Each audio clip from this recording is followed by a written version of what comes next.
মহোদয়, মাননীয় সদস্য গোপাল চন্দ্র রায় যে কলিং অ্যাটেনশন নোটিশ এনেছেন রান্নার গ্যাসের অস্বাভাবিক মূল্য বৃদ্ধিতে রাজ্য সরকারের ভর্তুকির বিবেচনা সম্পর্কে গতকাল এই বিষয়ে আলোচনা হয়েছে এবং আমি ক্যাটাগরিক্যালি বলেছি যে একটা উদাহরণ দিন যে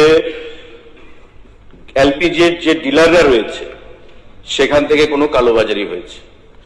আমি আবারও বলছি হাউসকে যে ত্রিপুরা রাজ্যে গ্যাস বলুন, ডিজেল বলুন, পেট্রোল বলুন, কোনো স্ক্যারসিটি নেই, কোনো শর্টেজ নেই। যেখানে শর্টেজ নেই বিভিন্ন পেট্রোল পাম্পগুলোতে লাইন, হাজার হাজার মানুষ। আমরা সঙ্গে সঙ্গে সেক্রেটারি, ডাইরেক্টর, আমি মিলে সমস্ত ডিলারদেরকে ডেকে এনে আমরা স্টক নিলাম যে ত্রিপুরা রাজ্যে কত স্টক রয়েছে এবং তারা প্রত্যেকে আমাদের আশ্বস্ত করেছে ওই সময় যে 1 মাসের স্টক ত্রিপুরা রাজ্যে রয়েছে। পরবর্তী সময় মাননীয় বিরোধী দলনেতা আমাকে ফোনের মাধ্যমে বোধজংনগরের একটা বিষয় নিয়ে বলেছিলেন যে এখানে লোডিং আনলোডিং এর লেট হচ্ছে, তাই কালোবাজারি হয়তো শুরু হতে পারে।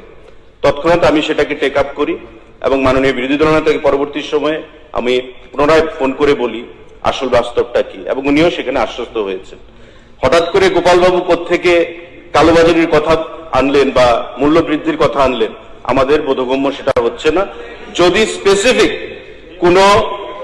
স্পেসিফিক কোনো উদাহরণ থাকে আপনি বলুন, কোন ডিলার সম্পর্কে, ডিপার্টমেন্ট উইল টেক অ্যাকশন।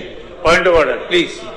আমি স্যার কালোবাজারের সম্বন্ধে আনিনি, আমি এনেছি কি রান্নার গ্যাসের। না, গতকাল আপনি বলেছেন, গতকালের কথা আমি বলছি, এখানে মূল্য বৃদ্ধিতে ভর্তুকির কথা বলেছেন। হ্যাঁ, মূল্য বৃদ্ধির প্রশ্ন নেই, কোথাও কোনো মূল্য বৃদ্ধি নেই। সমস্ত ডিলার পয়েন্ট থেকে 1100, 1150 টাকা রেটে সিলিন্ডার বিক্রি হচ্ছে। 60 টাকা বেড়েছে। আপনি গতকালকে যেটা বলেছেন আমার কাছে মেমো আছে, আজকে আপনি সেটা আমার কাছে মেমো আছে। আমি বলছি একটা, আপনি বলছেন না না, আমি এখানে মূল্য বৃদ্ধি হয়নি, সেখানে ভর্তুকির প্রশ্ন নেই তো। না না, সরকার কেন ভর্তুকি? স্যার উনি বলো, আমি পয়েন্ট অফ ক্লারিফিকেশন। আচ্ছা ঠিক আছে।